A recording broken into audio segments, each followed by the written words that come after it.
The voice that echoed through the red sandstone walls of the canyon that morning in July 1878 was so pure and haunting that Marshal Tucker Grayson thought he had died in his sleep and was hearing an angel welcoming him to whatever came after this brutal, lonely life. He sat up from his bedroll, his hand instinctively reaching for his Colt revolver before his mind caught up with his reflexes, and he realized the sound was not a threat, but something beautiful, something he had not heard in so long.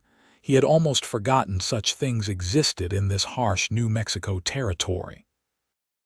Victoria Thornton had risen before dawn as she always did, seeking solace in the deep canyon near Abiquiu, where her voice could carry without judgment, without the sideways glances of the townspeople who thought a woman living alone on the edge of civilization was either desperate or insane or both. She was neither, though the loneliness sometimes felt like it might crack her open like the parched earth beneath her feet. Her father had died 6 months ago, leaving her the small ranch that barely produced enough to keep her fed, and her voice was the only thing that made her feel human anymore, the only thing that reminded her she was alive and not just existing. Marshal Grayson had been tracking a group of cattle rustlers for 3 days, following their trail into the maze of canyons and arroyos that branched off from the main road to Abiquiu. He had made camp last night in a sheltered alcove, exhausted and frustrated, ready to give up and head back to Santa Fe empty-handed. But now this voice, this impossibly beautiful sound, made him forget all about the rustlers and the ache in his bones, and the fact that he had not spoken to another living soul in nearly a week. He stood and walked toward the sound, his boots crunching softly on the sandy ground. The canyon walls rose up on either side of him, striated layers of red and orange and cream that told the story of millions of years, and somewhere ahead, hidden by a bend in the rock, was the source of that extraordinary voice. She was singing something in Spanish, a melody that spoke of loss and longing, and he found himself moving faster, drawn forward by something he could not name. Victoria stood on a flat rock that jutted out over a small pool of water fed by a spring that trickled down from somewhere high above. Her eyes were closed, her face tilted toward the sky that was just beginning to lighten with the approaching sunrise. She wore a simple cotton dress, faded blue from too many washings, and her dark hair hung loose down her back. She was not beautiful in the conventional sense, not like the painted ladies in the saloons or the carefully groomed daughters of wealthy ranchers, but there was something about her that made Marshal Grayson stop in his tracks and simply stare. When she finished the song, the silence that followed felt heavy, almost oppressive. Victoria opened her eyes and saw him standing there, 20 feet away, watching her with an expression she could not read. Her first instinct was fear, alone as she was with a strange man in a place where no one would hear her scream, but something in his face made her pause. He looked stunned, almost reverent, like a man who had just witnessed something sacred. "I did not mean to intrude," Marshal Grayson said, his voice rough from disuse. "I was camped nearby and I heard you singing." Victoria stepped down from the rock, her hand moving to the small knife she kept tucked in her belt. "You are a long way from town, mister. What brings you out here?"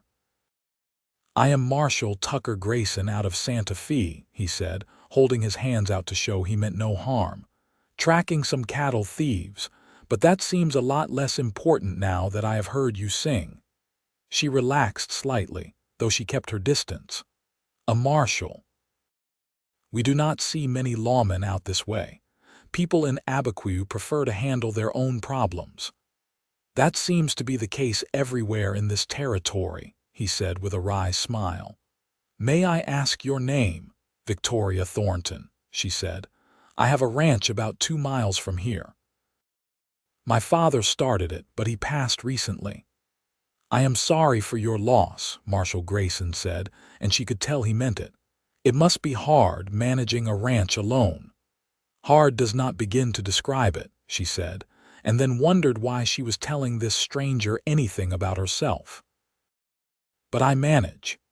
They stood there in awkward silence for a moment, and then Marshal Grayson said something that surprised them both. "Would you sing for me every morning? I know that is a strange request, but I cannot remember the last time I heard something so beautiful. If I am going to be tracking these rustlers for a few more days, it would give me something to look forward to." Victoria stared at him. "You want me to sing for you? Every morning, if you are willing," he said. "I would not ask if your voice had not touched something in me I thought was long dead." She should have said no. She should have sent this stranger away and gone back to her solitary life, to her struggling ranch and her lonely mornings in the canyon. But there was something in his eyes, a depth of loneliness that matched her own, and before she could stop herself, she nodded. "All right, Marshal Grayson.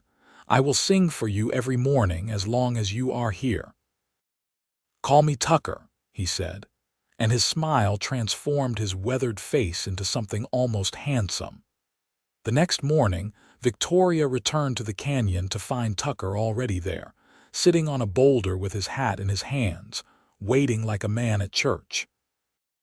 She felt self-conscious suddenly, knowing he was listening just for her, but when she opened her mouth and began to sing, the feeling faded. She sang an old Irish ballad her mother had taught her before consumption took her life when Victoria was just 12. The words spoke of a love that transcended death, of promises kept beyond the grave, and when she finished, she saw tears on Tucker's weathered cheeks. "That was even more beautiful than yesterday," he said quietly. "Thank you." They talked for a while after that, standing in the cool shadow of the canyon while the desert beyond began to bake under the relentless sun. Tucker told her about his life as a marshal, the loneliness of always being on the move, never having a place to call home or people to call family. Victoria told him about her father, a dreamer who thought he could make something of the harsh New Mexico soil, who worked himself to death trying to prove that a better life was possible out here in this unforgiving land. "You ever think about leaving?" Tucker asked. "Going back east where life might be easier?" "Every day," Victoria admitted. "But this ranch is all I have of my father. If I give up on it, I give up on his dream, and I am not ready to do that yet." "That takes a special kind of courage," Tucker said. "Most people would have sold out and moved on by now." "Or maybe I am just stubborn," Victoria said with a small smile. Tucker laughed, and the sound was rusty like he did not do it often. "Stubborn is not always a bad thing." On the third morning, Tucker told her he had finally picked up the trail of the rustlers and would need to follow it, which meant he might not be able to return to the canyon the next day. Victoria felt a pang of disappointment that surprised her with its intensity. In just 3 days, these morning meetings had become the brightest part of her life. "Will you come back?" she asked, hating how vulnerable the question made her sound. "If you want me to," Tucker said, his gray eyes searching her face. "I do," she said simply. He nodded, turning his hat in his hands. "Then I will come back, Victoria. I give you my word." Tucker was gone for 4 days, and Victoria told herself she was foolish to miss him, foolish to have let a stranger into her life so quickly. She went about her work on the ranch, tending to her small herd of cattle, repairing fences, hauling water from the well, all the endless tasks that never seemed to get easier no matter how many times she did them. But every morning she went to the canyon and sang anyway, her voice echoing off the empty walls, hoping somehow that he could hear her wherever he was. On the 5th morning, Tucker was there waiting for her, and the relief that flooded through Victoria was so strong it made her knees weak. He looked tired, his face dusty and his clothes torn in places, but his eyes lit up when he saw her. "I was beginning to think you were not coming back," Victoria said, trying to keep her voice light. "I gave you my word," Tucker said. "I caught up with the rustlers yesterday and brought them into Santa Fe to stand trial, came back as fast as I could." "You could have sent word," Victoria said. "Saved yourself the trip back out here." "I could have," Tucker agreed, "but then I would not get to hear you sing." Victoria felt warmth spread through her chest. She stepped up onto her rock and began to sing, choosing a happier song this time, something with a lilting melody that spoke of sunshine and new beginnings. When she finished, Tucker was standing closer than he had been before, close enough that she could see the flecks of gold in his gray eyes. "I have been thinking about you every minute of the past 4 days," he said quietly. "That probably makes me sound like a fool, getting attached to a woman I barely know, but I cannot help it. There is something about you, Victoria. Something that makes me want to stop running and put down roots for the first time in my life." Victoria's heart was pounding so hard she was sure he could hear it. "I have been thinking about you too, Tucker. I told myself I was being ridiculous, letting a stranger matter so much, but I missed you. I missed you terribly." Tucker reached out and took her hand, his calloused palm warm against hers. "I have to go back to Santa Fe. It is my job, but I want to see you again if you will have me. I want to court you proper, the way a woman like you deserves." "Santa Fe is 2 days' ride from here," Victoria said. "That is a long way to come for courting." "I do not care if it is 10 days' ride," Tucker said. "You are worth it." Victoria squeezed his hand. "Then yes, Tucker Grayson, I will let you court me." Over the next 3 months, Tucker made the journey from Santa Fe to Abiquiu more times than he could count. He would arrive dusty and exhausted, but always with a smile for Victoria, always ready to help her with whatever needed doing on the ranch.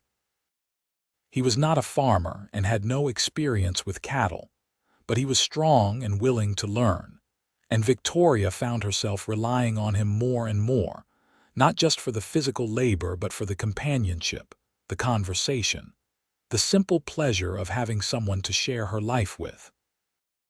They would work together during the day, repairing the roof of the barn that had been leaking for months, rounding up strays that had wandered off into the desert, hauling supplies from town. And in the evenings, they would sit on the porch of her small adobe house and talk for hours, sharing stories of their pasts, their hopes for the future, the dreams they had almost given up on. Tucker told her about growing up in Missouri, how his parents had been killed in a raid during the border wars, how he had drifted west with nothing but his gun and his horse, taking whatever work he could find until he ended up wearing a badge. Victoria told him about her mother's death, her father's stubborn determination to make something of this unforgiving land, the loneliness that had become such a constant companion she had almost stopped noticing it. "You are not lonely anymore, are you?" Tucker asked one evening as they watched the sun set over the distant mountains, painting the sky in shades of orange and purple and deep red. "No," Victoria said, leaning against him. "I am not lonely anymore." "Good," Tucker said, wrapping his arm around her, "because neither am I." In September, Tucker asked Victoria to marry him. They were in the canyon where they had first met, the place that had become sacred to them both. Victoria had just finished singing, and Tucker dropped to one knee on the sandy ground, pulling a simple gold band from his pocket. "I know I do not have much to offer you," he said. "Just my badge and my horse and a heart that belongs completely to you. But I love you, Victoria Thornton, and I want to spend the rest of my life making you happy. Will you marry me?" Victoria's eyes filled with tears. "Yes, Tucker. Yes, I will marry you." They were wed in October in the small church in Abiquiu, with a handful of townspeople as witnesses. Victoria wore a dress she had sewn herself from fabric Tucker had brought from Santa Fe, pale cream with delicate lace at the collar and cuffs. Tucker wore his best suit, his hair freshly cut, his face shaved smooth. The priest spoke the words that bound them together, and when Tucker kissed his bride, Victoria felt like her heart might burst from happiness. After the wedding, Tucker resigned from his position as marshal. It was not an easy decision, as the badge had been his identity for so many years, but he knew he could not keep making that long journey back and forth, could not keep leaving Victoria alone for days or weeks at a time. He wanted to build a life with her, a real life, on the ranch her father had started. "Are you sure about this?" Victoria asked him the night after he turned in his badge. "Being a lawman is all you have ever known." "Being alone is all I have ever known," Tucker corrected. "But now I have you, and that is enough. More than enough." Life on the ranch was hard, harder than Tucker had imagined during those early days of courtship when everything had seemed possible through the haze of new love. The cattle were constantly escaping through breaks in the fence line. The well kept threatening to run dry. The garden Victoria tried to grow withered under the brutal summer sun. They worked from before dawn until after dark, their hands cracked and bleeding, their backs aching, their bodies exhausted, but they were happy. Tucker had never known he could be this happy, coming in from a long day of work to find Victoria preparing dinner, the smell of beans and cornbread filling their small house, her smile when she saw him worth more than all the gold in California. They would eat together, talking about their day, making plans for improvements they wanted to make, dreaming of the future they were building together. At night, they would lie in bed, Tucker's arms wrapped around Victoria, and she would sing softly just for him, the songs that had first drawn him to her. Those moments felt holy to Tucker, more precious than anything he had ever known in his violent, rootless life before her. In November, a severe drought settled over the territory. The small spring that fed their well slowed to a trickle and then stopped entirely. Tucker and Victoria hauled water from the stream 3 miles away, making trip after trip with barrels loaded onto their wagon, trying desperately to keep their cattle alive. Several of the weaker animals died anyway, their carcasses drawing coyotes that howled at night, keeping Victoria awake with their eerie cries. "Maybe we should sell the rest of the herd," Victoria said one evening as they sat on the porch, too tired to even eat the dinner she had prepared. "Take whatever we can get and use the money to drill a deeper well." "That would take everything we have," Tucker said, "and if the drought continues, even a deeper well might run dry." "So what do we do?" Victoria asked, and he could hear the despair in her voice. Tucker took her hand.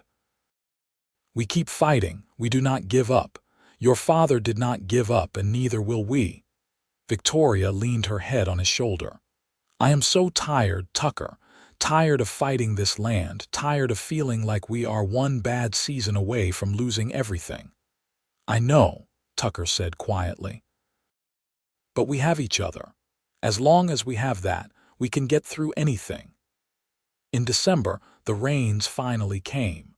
Not the gentle soaking rains they needed, but violent thunderstorms that turned the dry arroyos into raging torrents and made the cattle scatter in panic. Tucker spent hours in the downpour, rounding up the terrified animals, getting them back to the relative safety of the corral. By the time he stumbled back to the house, soaked to the bone and shivering, Victoria was frantic with worry. "You are going to catch your death," she scolded, helping him out of his wet clothes and wrapping him in blankets. "Those cattle are not worth you getting pneumonia." "Those cattle are our future," Tucker said through chattering teeth. "I could not just let them run off." Victoria heated water on the stove and made him drink cup after cup of hot tea laced with honey. She sat with him while he warmed up, rubbing his hands and feet to get the circulation going again. Tucker looked at her face, lined with worry and exhaustion, and felt a surge of love so powerful it took his breath away. "I do not deserve you," he said. "Nonsense," Victoria said. "We deserve each other. We are both stubborn fools trying to make something of this impossible land." "Stubborn fools in love," Tucker said with a smile. "Yes," Victoria agreed, kissing his forehead. "Stubborn fools in love."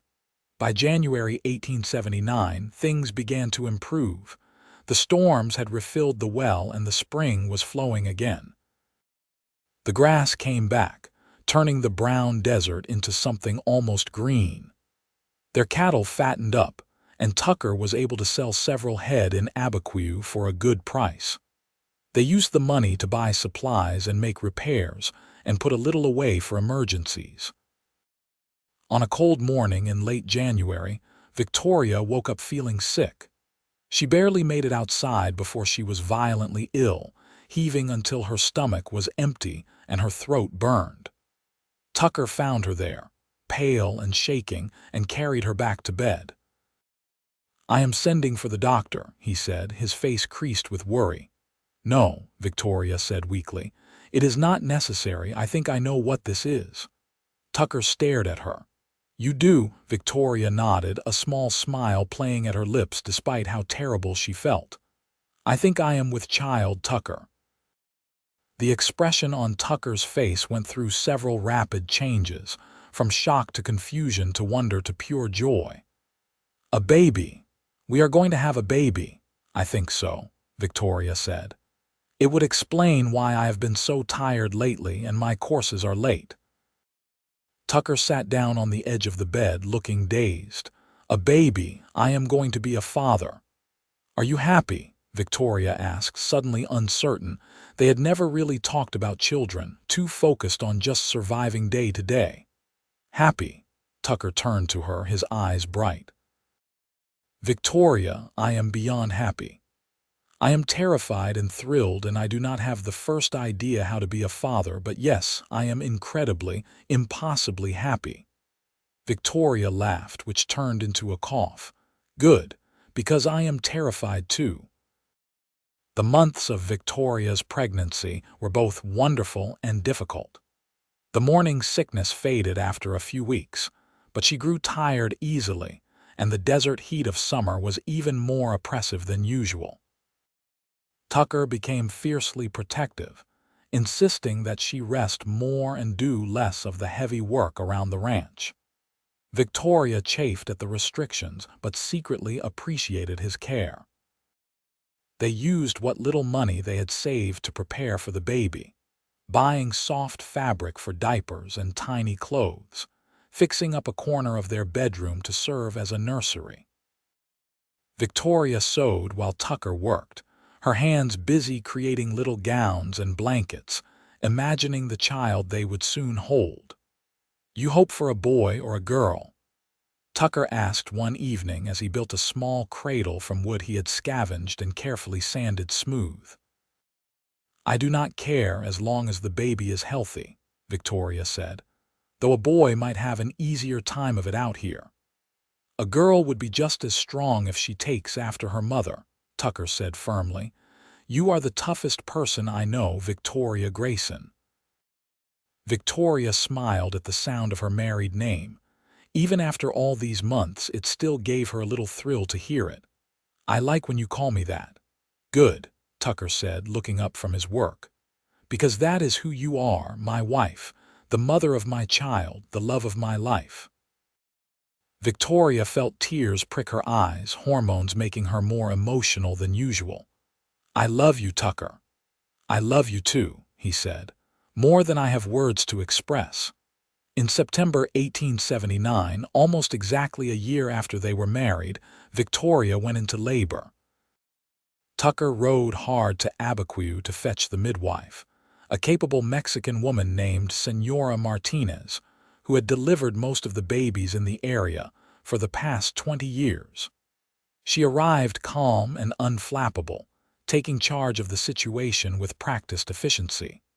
The labor was long and difficult. Victoria had never experienced pain like this. Pain that came in waves and stole her breath and made her grip Tucker's hand so hard she was sure she was breaking his bones. Tucker stayed by her side through all of it, ignoring Senora Martinez's suggestion that he might prefer to wait outside like most men did. "I am not leaving her," he said firmly. "We are in this together." As the sun rose on a new day, Victoria gave one final push, and their son entered the world, red-faced and squalling, his tiny fists waving in indignation at being forced from his warm cocoon. Senora Martinez cleaned him up and wrapped him in a soft blanket before placing him in Victoria's arms. "A boy," she said with satisfaction. "Strong and healthy. You did well, Senora Grayson." Victoria looked down at her son, exhausted and overwhelmed and more in love than she had ever been in her life. Tucker leaned over them both, his finger gently touching the baby's tiny hand. The infant's fingers curled around Tucker's, gripping with surprising strength. "He is perfect," Tucker whispered, his voice thick with emotion. "Absolutely perfect." "What should we name him?" Victoria asked. Tucker thought for a moment. "What was your father's name?" "Daniel," Victoria said. "Daniel Thornton." "Then we should name him Daniel," Tucker said. "Daniel Tucker Grayson, so he carries both our father's names." Victoria nodded, too moved to speak. She had lost her father, but now she had a son who would carry his name forward, who would be part of the legacy her father had worked so hard to build in this harsh land. The next few months were a blur of sleepless nights and endless demands, the baby's needs dictating every moment of their lives.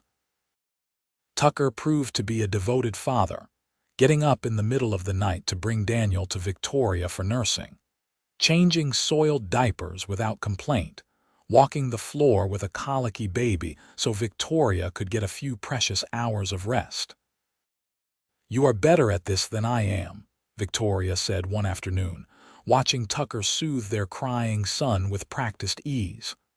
"No one is better at this than you," Tucker said. "I am just helping where I can. You are doing the hardest work." But Tucker was doing hard work too, keeping the ranch running essentially by himself while Victoria recovered from the birth and cared for their infant son. He was up before dawn and worked until after dark, doing the jobs of two people, never complaining, never asking for help. Victoria watched him and fell more in love with him every day. This man who had wandered into her life chasing cattle thieves and ended up becoming her entire world. As Daniel grew from an infant into a chubby, laughing baby, the ranch began to thrive. Tucker had proven to have a knack for ranching that surprised them both, figuring out better grazing patterns and breeding strategies that increased their herd size and quality. By the time Daniel was walking, they had more than doubled their cattle count and were able to hire a young man from town to help with the work. "We are actually making something of this place," Victoria said one evening as they sat on the porch, watching Daniel toddle around the yard chasing a patient old ranch dog Tucker had acquired to help with herding. "Your father would be proud," Tucker said. "I think he would be," Victoria agreed. He wanted this ranch to be something that could support a family, give them a good life. "We are doing that." Tucker pulled her close. "We are doing more than that. We are building something that will last, something we can pass on to Daniel and whatever other children we might have." Victoria looked at him with raised eyebrows. "Other children? You want more. If you do," Tucker said. "I know the first one was hard on you, so I will be happy with whatever you want." Victoria thought about it. The birth had been difficult, and the first few months of Daniel's life had been exhausting. But watching her son grow, seeing Tucker's joy in fatherhood, she found herself wanting to experience it again. "I think I would like more children," she said, "when the time is right."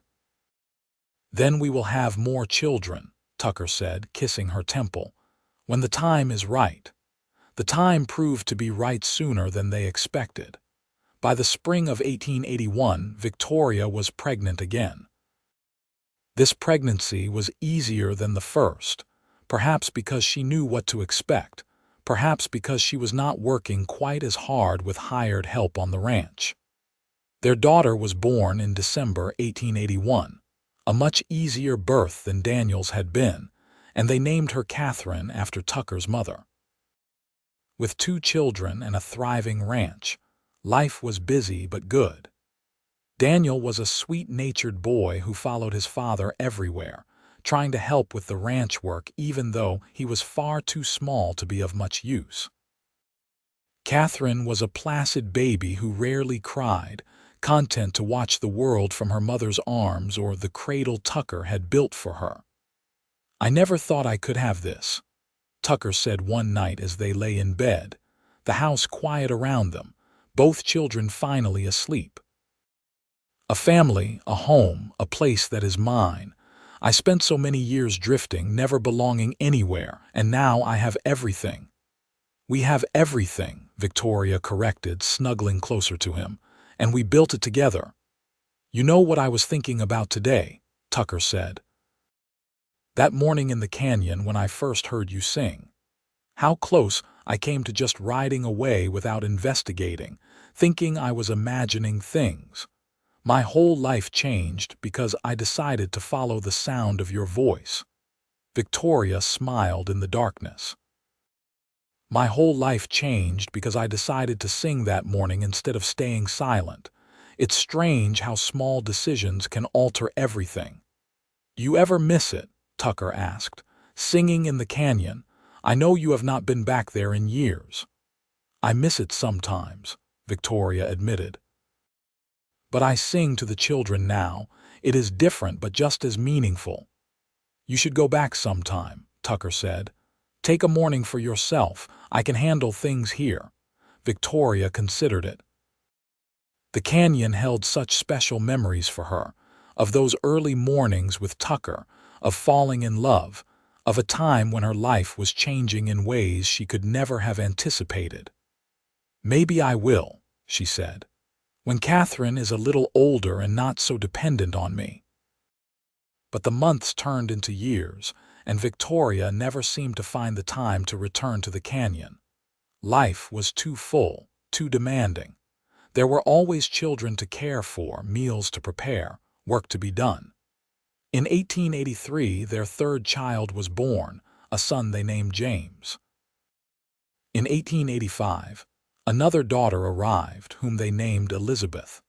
Tucker proved to be a patient and loving father, never too tired or too busy to answer a child's question or play a game or tell a bedtime story. Victoria watched him with their children and marveled at how this man who had lived such a hard, lonely life before her had so much gentleness and love to give. "How did I get so lucky?" she asked him one evening as they sat on the porch, watching their 4 children play in the yard in the golden light of sunset. "I am the lucky one," Tucker said. "You gave me everything I never knew I wanted." In 1887, tragedy struck when a sudden storm caused flash flooding in the normally dry arroyos. Tucker and their hired man were out checking on cattle in the far pasture when the water came, a wall of churning brown liquid carrying debris and rocks and everything in its path. Tucker managed to get to high ground, but the hired man, a young fellow named Robert who had been with them for 3 years, was swept away and drowned. They found his body 2 days later, caught in the branches of a cottonwood tree 5 miles downstream. Tucker blamed himself, tormented by the thought that he should have seen the danger, should have gotten them both to safety sooner. Victoria held him while he grieved, reminding him that flash floods were unpredictable, that no one could have known the water would come so fast, that Robert's death was a terrible accident but not Tucker's fault. "I was responsible for him," Tucker said, his voice hollow. "He was under my protection, working for me, and I let him die." "You did not let him die," Victoria said firmly. "You tried to save him. You nearly died yourself trying. Robert knew the risks of working out here just like we all do. You cannot blame yourself for something you could not control." But Tucker carried the guilt for months, going through the motions of his daily work, but with a heaviness that worried Victoria. She did not know how to help him, did not know how to ease the burden he had placed on himself. It was Daniel, now 8 years old and wise beyond his years, who finally reached his father. "Papa," the boy said one evening as Tucker sat alone on the porch after dinner, staring out at nothing. "Are you sad about Robert?" Tucker looked at his son, surprised. They had tried to shield the children from the worst of their grief, but clearly Daniel had noticed. "Yes, I am sad about Robert. Mama says it was not your fault," Daniel said, climbing into Tucker's lap even though he was really too big for it now. "She says bad things happen sometimes and we cannot stop them." "Your mama is right," Tucker said, wrapping his arms around his son. "Then why are you still sad?" Daniel asked with the straightforward logic of a child. Tucker was quiet for a long moment. "Because I wish I could have saved him. I wish I could have done more." "But you tried," Daniel said. "That is what matters, you tried." Tucker felt something crack open inside him, the tight knot of grief and guilt that had been choking him for months. Daniel was right. He had tried. He had done everything he could in those terrifying moments when the water came. Robert's death was a tragedy, but it was not Tucker's fault, no matter how much he might wish he could have changed the outcome. "You are a very smart boy," Tucker said, hugging his son tighter. "Thank you for reminding me what is important." After that night, Tucker began to heal.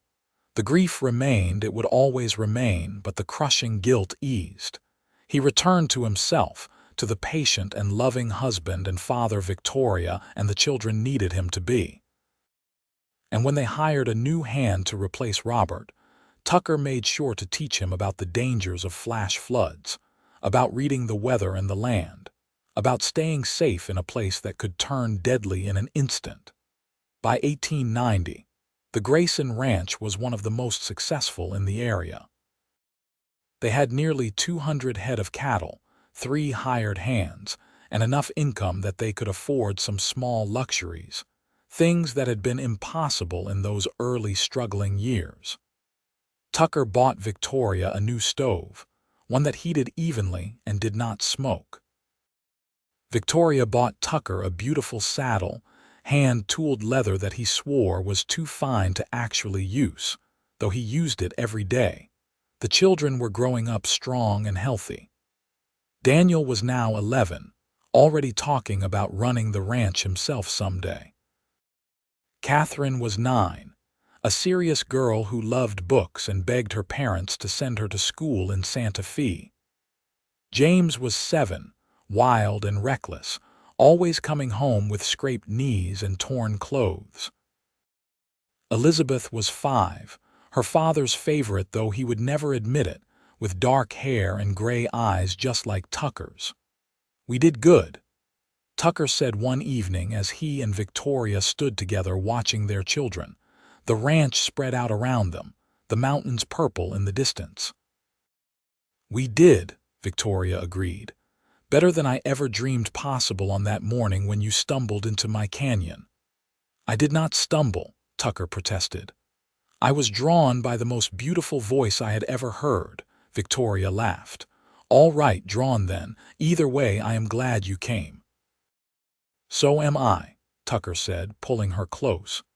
"Every single day I am grateful I followed that sound." In 1892, they made a decision that surprised even themselves. Catherine had been begging for years to attend school, and Victoria had been teaching her as best she could from the few books they owned. But it was not enough for their bright, curious daughter. So they made arrangements for Catherine to stay with a family in Santa Fe during the school year, coming home for summers and holidays. It was wrenching to let her go, even knowing it was the right decision. Victoria cried for days after they delivered Catherine to the family who would house her, a respectable merchant and his wife who had been recommended by the priest in Abiquiu. Tucker tried to be strong, but Victoria could see how much he missed their daughter, how quiet he became in the evenings when Catherine would normally have been reading aloud to the family from whatever book she had found. "We did the right thing," Victoria said, as much to convince herself as Tucker. "She needs an education, needs opportunities we cannot give her out here." "I know," Tucker said, "but that does not make it easier." Catherine came home for Christmas that year full of stories about school, about her teachers and her classmates and all the things she was learning. She seemed older somehow, more sophisticated, and Victoria felt a pang of loss for the little girl her daughter had been. But Catherine was also happy, thriving in the academic environment she had craved, and that made the sacrifice worthwhile. "Can I go to school too?" Daniel asked after Catherine had regaled them with tales of her lessons. "I want to learn things." Tucker and Victoria exchanged glances. They had assumed Daniel would stay on the ranch, learning the business so he could eventually take over. But if their son wanted an education, how could they deny him? "We will think about it," Tucker said. "Talk about what is best." In the end, they decided that Daniel would attend school in Santa Fe for a few years, getting the education he wanted while still coming home regularly to help with the ranch work. James declared he had no interest in school whatsoever, perfectly content with the life he had, and Elizabeth was still too young to have an opinion. With 2 children gone for much of the year, the house felt emptier. Victoria found herself with time on her hands for the first time in years, time she did not quite know what to do with. Tucker noticed her restlessness and made a suggestion. "Why do you not go to the canyon?" he said one morning. "The place where we met. You always said you wanted to go back, and now you have time." Victoria looked at him, surprised. She had almost forgotten those conversations, those old longings to return to the place that held such special meaning. "I have not been there in over 10 years. It probably has not changed, though." "Then go," Tucker urged. "Sing the way you used to. I will handle things here with James and Elizabeth." So Victoria saddled her horse and rode out to the canyon, following trails she had not traveled in more than a decade.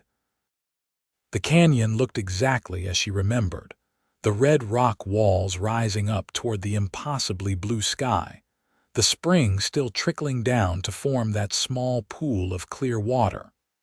She dismounted and stood on the flat rock where she had stood all those years ago and opened her mouth to sing. Her voice had changed, deepened slightly with age and years of relative disuse. But it was still beautiful, still clear and true, echoing off the canyon walls the way it had that morning when Tucker first heard her. She sang the old songs her mother had taught her, the ones she had sung during those early mornings when Tucker would come to listen, and tears ran down her face as she remembered how young they had been, how uncertain of the future, how desperately in love. When she finished, she heard the sound of a horse approaching. For a wild moment, her heart leaped, thinking it was Tucker, that they were going to recreate that first morning. But it was just one of their hired hands, checking on a section of fence line, who tipped his hat to her and rode on without comment. Victoria laughed at herself, at the foolish romanticism of a woman well into her 30s with 4 children and a successful ranch, and a life so far removed from that lonely girl singing in the canyon. But it had been good to come back, good to remember where they had started, how far they had come together. When she returned to the ranch that evening, Tucker was waiting on the porch. "How was it?" he asked. "Bittersweet," Victoria said, sitting beside him. "So much has changed, we have changed." "For the better," Tucker said firmly. "Yes," Victoria agreed. "Definitely for the better." The years continued to pass, bringing both joys and sorrows. In 1895, Daniel announced that he wanted to go to university in the East to study engineering. Tucker was disappointed that his son would not be taking over the ranch, but he was also proud that Daniel had such ambitions, such drive to make something of himself beyond the New Mexico territory. "What about the ranch?" Tucker asked. "I always thought you would run it after me." "James wants it," Daniel said. "He has always wanted it, even if he never said so. Let him have it, Papa. This ranch is his dream, not mine." And Daniel was right. James, now 15 and tall and strong from years of ranch work, lit up when Tucker asked him if he wanted to eventually take over the operation. "More than anything," he said. "This land, this life, it is what I want." So Daniel went east for his education, and James stayed home, learning everything Tucker could teach him about running a successful ranch.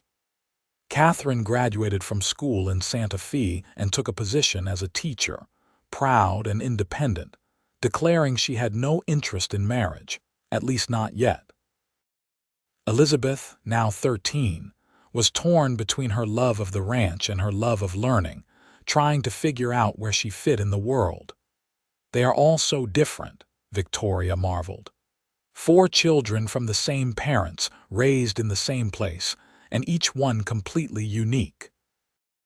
"Just means we did something right," Tucker said. "Raised them to be themselves, not copies of us." In 1897, tragedy struck again when Victoria's health began to fail.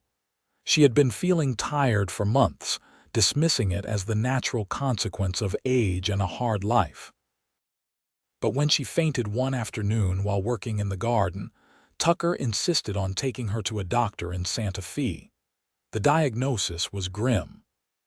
The doctor, an older man with kind eyes, explained that Victoria's heart was weak, damaged by rheumatic fever she had suffered as a child. There was no cure, no treatment beyond rest and reduced activity. She would need to be careful, avoid stress and overexertion if she wanted to live more than a few years. Tucker was devastated. Victoria tried to be strong, tried to comfort him, but she was terrified. She was only 39 years old. She was not ready to leave her family, to leave Tucker, to leave the life they had built together. "I am not going anywhere," she told Tucker firmly as they rode home from Santa Fe, his face set and grim. "That doctor does not know what he is talking about." "Victoria," Tucker said, his voice breaking, "please do not do this. Do not pretend everything is fine when it is not." "I am not pretending," Victoria insisted, though they both knew she was. "I feel fine. I am going to be fine," but she was not fine.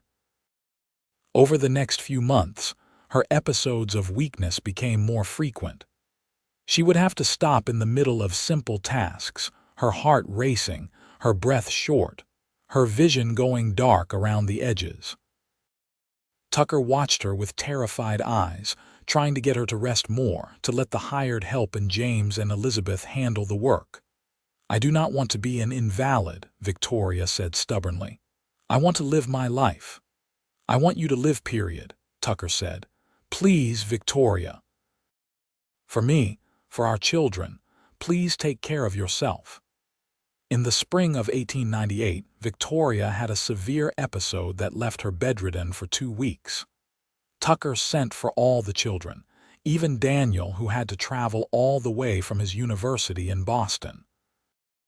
They gathered around her bed, trying not to cry, trying to be strong for their mother who had always been so strong for them. "I am not dying," Victoria told them, though her weakness suggested otherwise. "I am just resting. I will be up and about again soon," but they all knew the truth. Victoria might have months or years left, but the end was coming, inevitable and unstoppable. Tucker barely left her side, holding her hand, talking to her, reading to her, trying to make every moment count. One morning, when Victoria was feeling slightly better, she asked Tucker to take her to the canyon. He thought she was delirious at first, that the request made no sense, but she insisted. "I want to sing there one more time," she said. "Please, Tucker, take me to the canyon where we met." So Tucker carefully lifted her onto his horse, holding her in front of him, and they rode slowly to the canyon. He helped her down and supported her as she walked to the flat rock by the pool, the place where he had first seen her all those years ago. Victoria stood there, swaying slightly, and began to sing. Her voice was not as strong as it once had been, wavering and thin in places, but it was still beautiful. She sang the Spanish song she had been singing that first morning, the one about loss and longing, and Tucker felt tears streaming down his face as he listened. When she finished, Victoria turned to him with a sad smile. "This is where it all began," she said. "This is where you found me." "This is where we found each other," Tucker corrected, moving to her side. "The luckiest day of my life." "Mine too," Victoria said, leaning against him, exhausted from the short ride and the effort of singing. "No matter what happens, I want you to know that I have been happy, Tucker. So incredibly happy. You gave me a life beyond my wildest dreams." "Do not talk like that," Tucker said, his voice rough. "You are not going anywhere, you are going to get better." But Victoria shook her head gently. "We both know that is not true, and that is all right. I have had more than most people get in a lifetime. I have had love and family and purpose. I have had you." Tucker held her close, wishing he could stop time, wishing he could keep this moment forever, his wife in his arms, both of them in the place where their story began. "I cannot lose you," he whispered. "I do not know how to exist without you." "You will figure it out," Victoria said. "Because you are strong and because our children need you. Promise me you will be there for them, Tucker. Promise me you will live fully, not just exist." "I promise," Tucker said, though the words felt like they were being torn from his chest. They sat together in the canyon for a long time, not talking, just being together. And then Tucker carefully lifted Victoria back onto his horse and took her home, both of them knowing it was the last time they would visit that special place together. Victoria rallied for a few more weeks, spending time with each of her children, saying the things she needed to say, making peace with her approaching death in a way that humbled Tucker with its grace. She wrote letters to her children to be opened at important milestones in their lives, words of love and advice from a mother who would not be there to see them married or meet her grandchildren. On a warm evening in June 1898, with all her family gathered around her bed, Victoria closed her eyes and slipped away. She went peacefully, no pain or struggle, just a gradual fading like the sun setting over the mountains she had loved so much.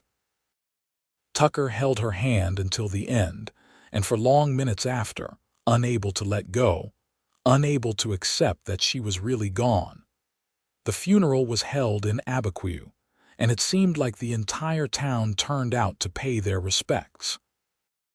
Victoria had been a fixture in the community for 20 years, known for her kindness and her strength and her willingness to help anyone who needed it. People told Tucker stories he had never heard, about how Victoria had helped deliver a baby when the midwife could not be found, how she had nursed a family through influenza, how she had quietly paid for supplies for families who were struggling. "She was a remarkable woman," the priest said as he conducted the service. "A light in this harsh land. She will be deeply missed." They buried Victoria in a small cemetery on a hill overlooking the ranch, with a simple stone marker that bore her name and the dates of her birth and death. Tucker stood at her grave long after everyone else had left, unable to make himself walk away, unable to face the empty house and the empty bed and the empty future stretching out before him. Daniel came up behind him and put a hand on his shoulder. "Papa, you need to come inside. You need to rest." "I do not know how to do this," Tucker said, his voice hollow. "I do not know how to live without her." "One day at a time," Daniel said gently. "That is all any of us can do. The weeks after Victoria's death were the darkest of Tucker's life. He went through the motions of living, getting up each morning because he had to, because the ranch still needed to run and his children still needed him. But inside he felt dead, hollowed out, like all the parts of him that mattered had been buried with his wife. The children were grieving too, each in their own way. Daniel threw himself into his studies, burying his pain in work. Catherine became even more independent, distancing herself from emotion. James took over most of the ranch work, trying to spare his father the burden. Elizabeth, just 16 and devastated by the loss of her mother, clung to Tucker, needing reassurance that he was not going to leave her too. One morning, about 2 months after Victoria died, Tucker woke before dawn and felt compelled to ride to the canyon. He had not been back since that last visit with Victoria, had not been able to bear the thought of being in that place without her. But something drove him there now, some need he could not name. The canyon looked exactly the same, unchanged by the grief that had altered Tucker's entire world. He dismounted and stood by the pool, looking at the flat rock where Victoria had sung so many times. And then, feeling foolish and broken and desperate, Tucker opened his mouth and began to sing. His voice was terrible, rough and tuneless, nothing like Victoria's clear beauty. But he sang anyway, one of the songs she had loved, the words coming haltingly from memory. And as he sang, standing in the place where they had met, where they had fallen in love, where their life together had truly begun, Tucker felt something shift inside him. Victoria was gone. That would never stop hurting. But she had made him promise to live fully, not just exist, and he had to honor that promise. He had to find a way to go on, for their children, for the ranch they had built together, for the love they had shared that had transformed both their lives. He sang until the sun rose, his voice gradually growing stronger, more certain. And when he finally stopped, he felt Victoria's presence somehow, not physically but in his heart, in his memories, in every part of the life they had built together. She would always be with him, he realized. Death had taken her body, but it could not take what they had shared, what they had created together. Tucker rode back to the ranch with tears still on his face, but also with something he had not felt in months. Hope. Not hope that the pain would go away, because he knew it never would entirely, but hope that he could survive it. That life was still worth living even without the person who had made it worth living in the first place. Over the next few years, Tucker slowly rebuilt himself. He would never be the same person he had been when Victoria was alive, but he learned to be a new version of himself, a man who carried his grief but was not consumed by it. He focused on his children, on being the father they needed as they navigated their own grief and grew into adulthood. Daniel graduated from university and took a job with a railroad company, designing bridges and trestles, using his brilliant mind to shape the modern world. Catherine met a teacher in Santa Fe and fell in love, marrying him in 1901 in a simple ceremony that made Tucker both happy and sad, wishing Victoria could have been there to see their daughter's joy. James took over more and more of the ranch operations, proving to have his father's skill and his mother's determination. He met a girl from Abiquiu, a sweet-natured young woman named Maria, and they were married in 1902. Elizabeth, now a young woman of 20, declared her intention to attend normal school and become a teacher like her sister. In 1903, James and Maria gave Tucker his first grandchild, a boy they named Daniel Tucker after his uncle and grandfather. When Tucker held his grandson for the first time, feeling the baby's warm weight in his arms, he felt Victoria's presence more strongly than he had in years. "I wish you could see this," he whispered to the empty air, to the memory of his wife, to whatever part of her might still be watching over them. You would be so proud of all of them, of what we built together." By 1905, Tucker was 61 years old, his hair completely gray, his body worn from decades of hard work and hard living. But he was still strong, still capable, still involved in the daily operations of the ranch even as James took on more of the leadership role. He had 3 grandchildren now, with another on the way, and his life was full even in Victoria's absence. One morning in early summer, Tucker rode out to the canyon for the first time in years. He had visited Victoria's grave regularly, but the canyon held different memories, harder to face. He stood by the pool and looked at the rock where he had first seen her, and instead of pain, he felt gratitude for that morning when he had followed the sound of her voice. Gratitude for her saying yes when he asked her to sing for him every morning. Gratitude for her agreeing to marry him, to build a life with him, to give him children and a home and a purpose he had never thought he deserved. Gratitude for every moment they had shared, even knowing how it would end. "Thank you," Tucker said aloud, his voice echoing off the canyon walls. "Thank you for everything you gave me, for saving me from a lonely, empty life, for showing me what it means to love and be loved. I will carry you with me always." And then, because it felt right, because it felt like the thing Victoria would want him to do, Tucker began to sing. His voice was still rough, still imperfect, but he sang the Spanish song Victoria had been singing that first morning, the one about loss and longing. Only now the longing was not for something he might find, but for something he had found and lost and would treasure forever. Tucker lived for another 15 years, dying peacefully in his sleep in 1920 at the age of 76. He was buried next to Victoria on the hill overlooking the ranch, their graves side by side, together again after 22 years apart. James ran the ranch successfully for decades, eventually passing it on to his own son, keeping the Grayson legacy alive in the New Mexico territory that had been so hard, but had also given them everything that mattered.